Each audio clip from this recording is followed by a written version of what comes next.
Ya, kita lihat ini adalah format Excel untuk impor data bukti pemotongan. Ini kita lihat ada jumlah bukti potong yang akan kita entry. Jenisnya pasal 23 dan 26. Kemudian di bagian bawah ada sheet. Sheet 4 yang sebelah kiri yang tidak berwarna itu nanti kita isi. Sedangkan 3 sheet sebelah kanan yang berwarna hijau itu tidak perlu kita apa-apakan, hanya sebagai referensi kode saja. Dari kode bukti potong, kode negara maupun kode dokumen. Oke, kita isi 4 sheet yang kiri ya. Dimulai dari sheet 23. Di dalam sheet 23 berisi daftar pemotongan atau daftar bukti potong untuk PPh 23. Ada header row-nya, silahkan dilihat di header row.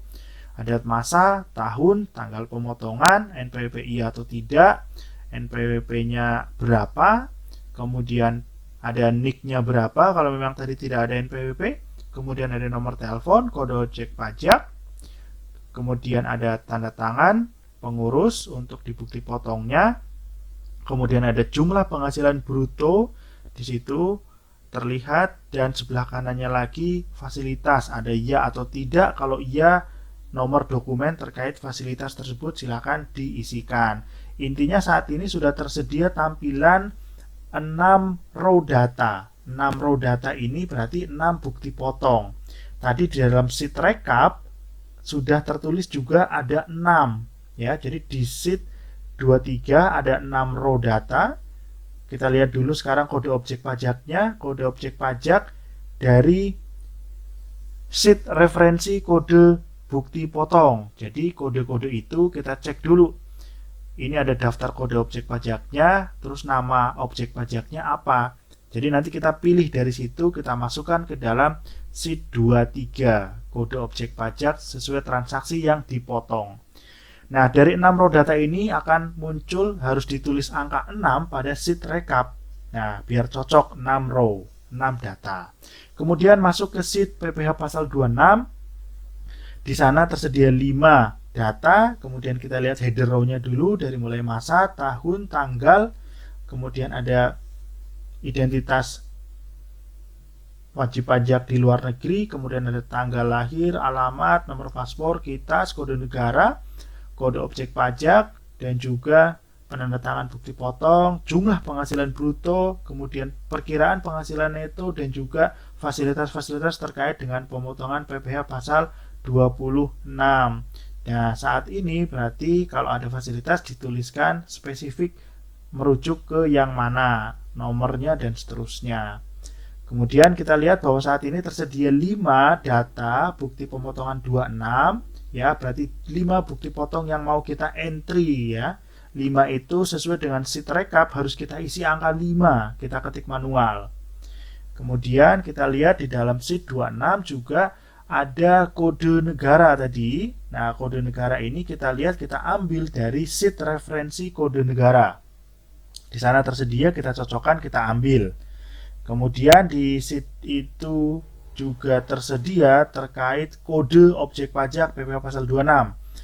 Nah, kode objek pajak silakan lihat di referensi daftar kode pemotongan untuk yang objek pajak PPh pasal 26. Bisa kita lihat dengan di bagian depan digitnya angka 27. Nah, nanti disalin ke sheet 26. Nah, kira-kira akan seperti itu. Ini ada 5 data untuk PPh 26 dan 6 data PPh 23. Kemudian masuk ke sheet dasar pemotongan. Nah, di sini ada mulai dari nomor, jenis pajak, jenis dokumen, nomor dokumen, dan juga tanggal dokumen.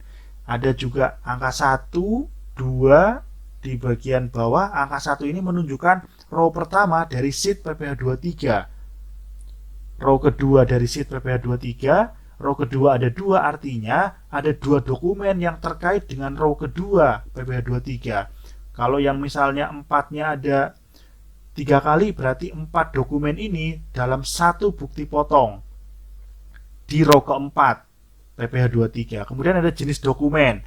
Nah, jenis dokumen kita lihat dari referensi jenis dokumennya. Kita tulis angka 1, 2, 3 dan seterusnya. Nah, ada di jenis dokumen, dicocokkan ke referensi jenis dokumen. Itu semua nanti baru kita save as menjadi Excel sesuai dengan nama NPWP. Ya, kita akan lihat hasil data Excel yang sudah kita siapkan. Kita akan impor, ada di menu impor Excel di dalam bukti pemotongan. Silakan pilih file yang tadi sudah kita siapkan, lalu kemudian klik simpan dan proses akan berlanjut. Harap diperhatikan bahwa penamaan file yang akan diimpor harus sesuai dengan digit NPWP perusahaan yang kita buatkan bukti potongnya. Nah, kita lihat setelah klik simpan, kita lihat refresh, dan di sana ada beberapa tahapan step yang kita bisa lihat dari mulai tadi proses validasi, kemudian saat ini sudah sampai proses load, kemudian proses membuat bukti pemotongan, dan kemudian kita akan lanjut lagi, pastikan koneksi internetnya juga bagus.